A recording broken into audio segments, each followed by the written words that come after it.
Buenas tardes.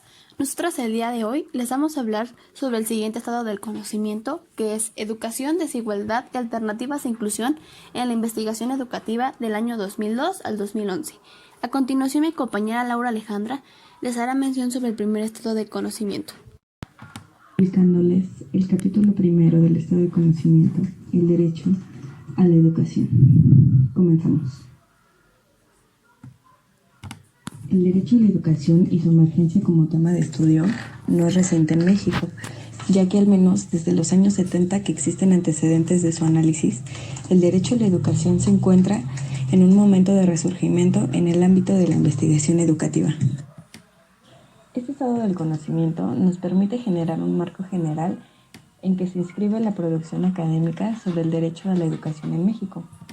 Desde que se promulgó la Declaración Universal de los Derechos Humanos en 1948, organismos internacionales como la ONU, UNESCO y la OIT se encargaron de desarrollar un marco que reconoce a la educación pública como gratuita y obligatoria, como un bien público universal. Sí, niñas y mujeres, jóvenes y adultos, poblaciones indígenas, personas migrantes o con alguna discapacidad gozan del derecho al participar de una educación de calidad, permitiendo ampliar todos sus derechos. Tomaszewski dice que la educación da apertura a que los ciudadanos gocen de otros derechos, ya que se posibilita el empleo, la salud y la libertad de expresión.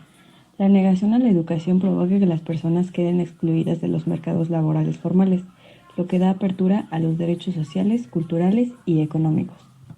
También se encuentra la pobreza, la marginación social, la desigualdad económica, el hambre, los conflictos armados, la explotación infantil y las discriminaciones. Actualmente se reconsidera a las escuelas como la institución que integra la diversidad y las diferencias culturales. Mención sobre los derechos de las personas con discapacidad, artículo 24, se reconoce el derecho de las personas con discapacidad a recibir una educación gratuita y obligatoria, que incluya la educación superior. Ahora bien, les voy a explicar en qué consiste el capítulo 2, que es Familias y Educación. La autora de este estado del conocimiento es Marco Antonio Delgado Fuentes. Este estado del conocimiento vincula y atraviesa los ámbitos educativos informales, como lo son la socialización y la cultura familiar, el consumo de medios de comunicación, la educación a padres, la educación para la salud y la participación de la familia con todos los niveles educativos del sistema escolar.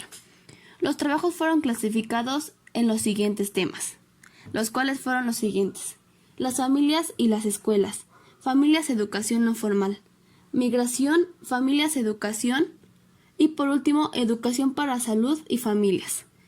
Las investigaciones contenidas en estado del conocimiento estudian la relación entre la educación y los educandos en los contextos familiares, es decir, se ve el proceso educativo en un contexto más amplio que en lo que lo envuelve y observa.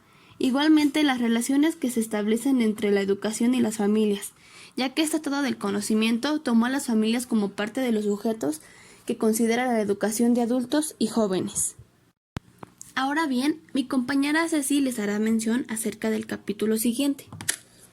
Capítulo 4. Educación con personas jóvenes y adultas. La EBJA como un campo educativo amplio y complejo en el que se entrecruzan múltiples prácticas que integran la realidad socioeducativa de nuestro país. Esta busca conferir una nueva identidad al campo a nivel internacional y nacional.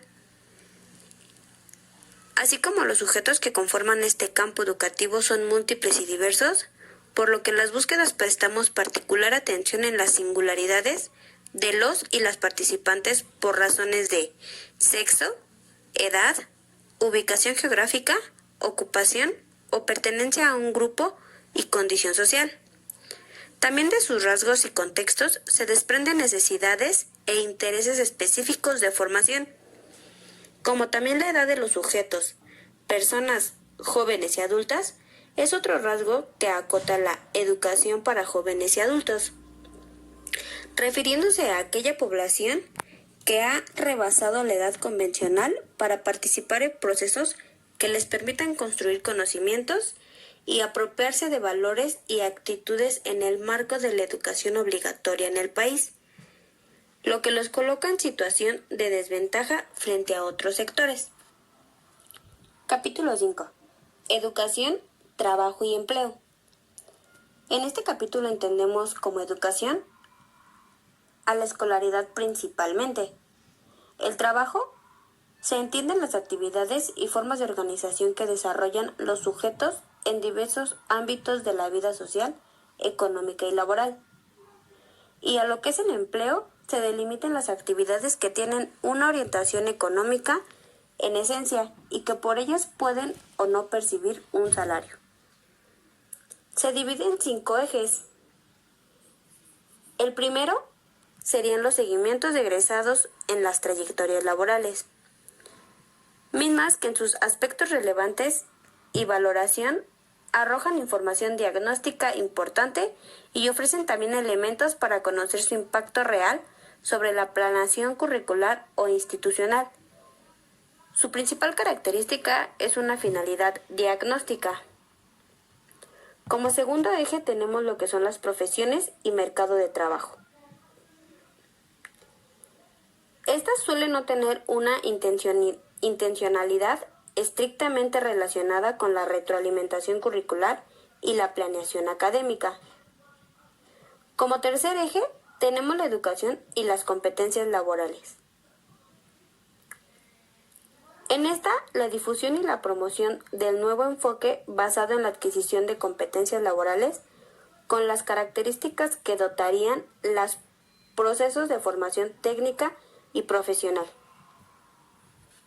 Como cuarto eje tenemos lo que son la educación y formación para y en el trabajo. Esta busca atender a los grupos sociales más vulnerables y en riesgo de exclusión social. Y por último tenemos lo que es la escolaridad, empleos, ingresos y desigualdad. En esta se destacan que a pesar de los significativos avances del sistema educativo, los productos de investigación revisados señalan todavía graves problemas por resolver. Las evidencias constatan la persistencia de la desigualdad de oportunidades educativas y laborales que afecta a amplios sectores de la sociedad, principalmente a los grupos que viven bajo condiciones de vulnerabilidad. Ok, muy bien. Pues esto ha sido todo por el día de hoy. Esperemos que haya sido de su agrado y muchísimas gracias por su atención. En conclusión, estos son los temas abordados durante el estado del conocimiento de educación y desigualdad en alternativas e inclusión. Hasta pronto.